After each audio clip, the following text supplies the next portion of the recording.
in the new social conditions of the late 18th and early 19th century. And another part of that story was coming to identify and organize with people that you would never meet. Okay? So think, for instance, that you join CalPERG, come and do a demonstration in the class. You sign up to doing something for CalPERG. You're then part of the CalPERG network, working with a whole range of people that you'll never ever see. You don't know them, you know nothing about them, but what brings you together is this common interest. Okay, and CalPERG provides the infrastructure, the network to bind you together. This is a radically different, novel thing in the 19th century, to imagine how it is that you could organize with people that you don't know. How on earth do you do? How do you come to terms with living and identifying with strange people? Okay, but a whole series of organizations begin to form in the 18th and 19th centuries that basically make that happen. The Freemasons are probably the first people to do it. And of course, Freemasons, as we all know, have to pioneer all of their funny handshakes, and rituals which are very personalized in order for you to be inducted into this new type of community. Okay, so there's still a fragment of trying to know the people that are joining up, even if they're strangers. Okay, increasingly, organizations take bureaucratic forms. You pay a fee, you get a membership card, etc., etc. All of these things are basically pioneered in the late 18th and early 19th century, and this is a graph of all the clubs and associations in the English-speaking world, which is the British Isles, the colonies, and the USA, are mapped. And you can see that basically from the 1750s, this chart goes absolutely crazy. Alas, we don't have good a guide to the 19th century. Okay, I'm going to break when I get to the end of this great transformation section, and now I'm going to talk with even more speed. So we're moving on to the new imperial polity. Just as you had to understand how you could associate and socialize with people you didn't know, so government, authority, had to be extended over these increasing distances, and authority had to work over people that you would never meet. That is to say that traditionally, people knew those who ruled over them. There was a big aristocrat in an estate. There was a big, someone running a manor. There was an employer that they would see, on a daily basis. Or there was a monarch who would, be paraded around the country in order to display, himself. Increasingly, what happens in the 18th and 19th century is the development of a new type of bureaucratic state where power is not embodied in a person, okay, but where it is abstracted into bureaucratic and anonymous systems, okay, so that you're basically governed by things, by systems, not by people. And this is not just a national process in Britain, it's also an imperial process, and it's made possible in large part by the new infrastructures of communication and transport that I've described to you.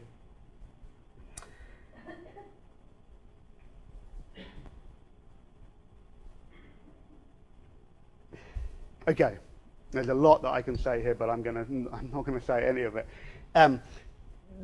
Two processes that you need to be aware of. First is this forging of the nation state. The state becomes national, okay? And these new systems have a national, cohesive nature. The Acts of Union with Scotland in 1707 and with Ireland in 1801, okay, are two key dates in the forging of Britain as a governmental entity.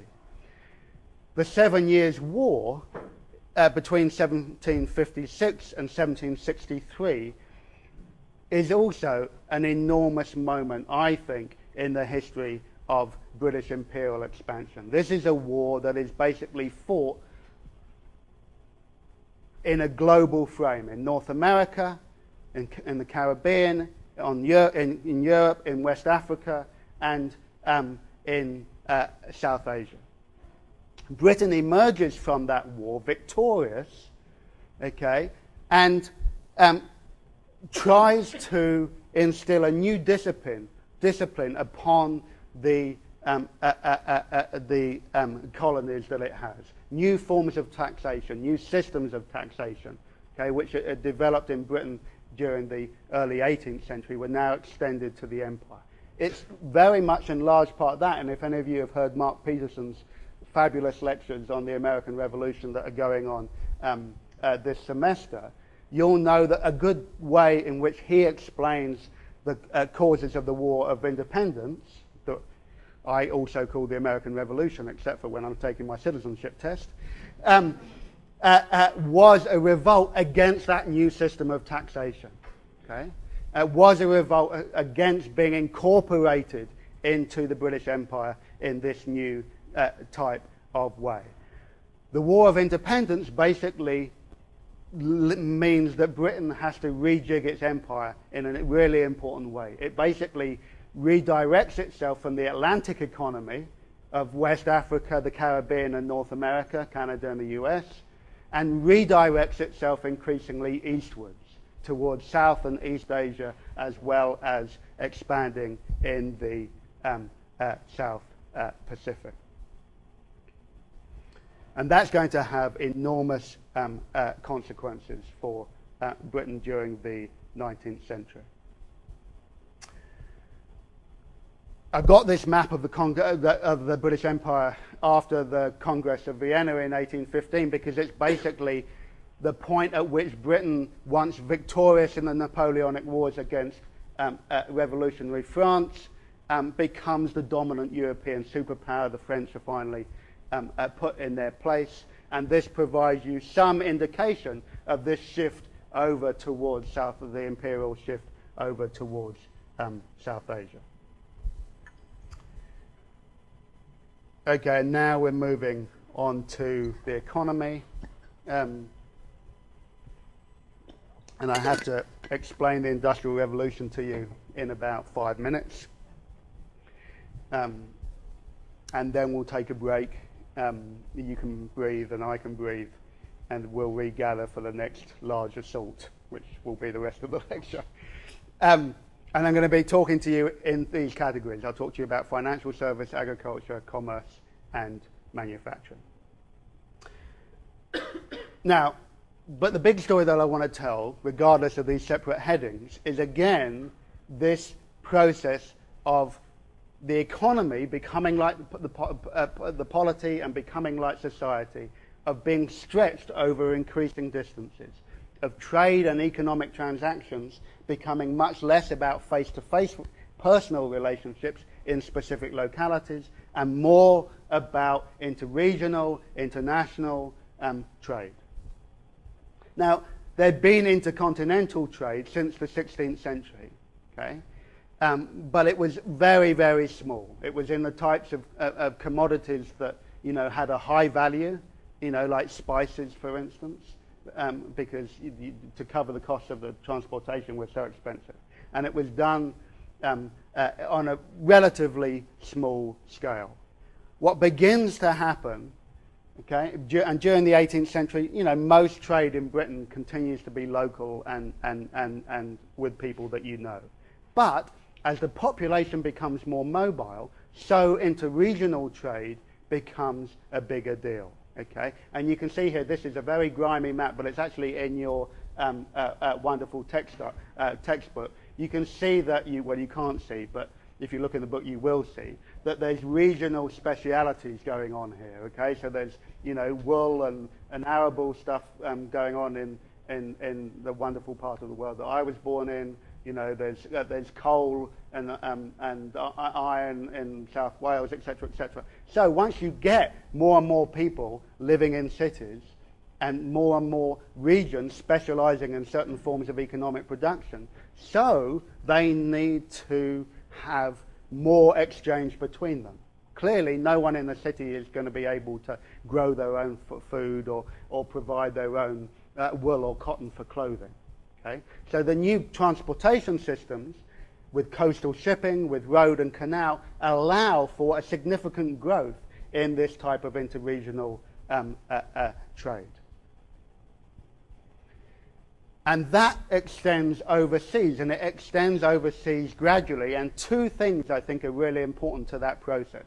One is the standardization of new forms of measurement.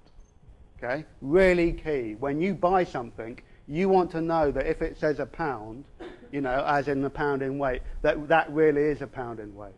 Well, in Britain in the 18th century, there were, you know, hundreds of different weights and measures, a myriad of different systems. Okay, so the standardization of weights and measures, and then eventually the development of a metric and an imperial system of weights and measures, which is about one of the things that Britain and the US used to share, became vital for facilitating further trade. Similarly, money.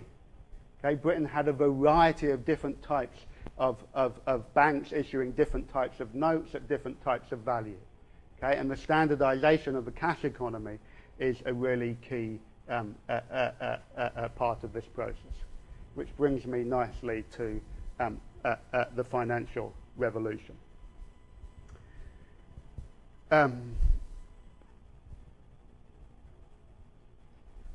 After the revolution in Britain in 1688, a new type of government approach emerges.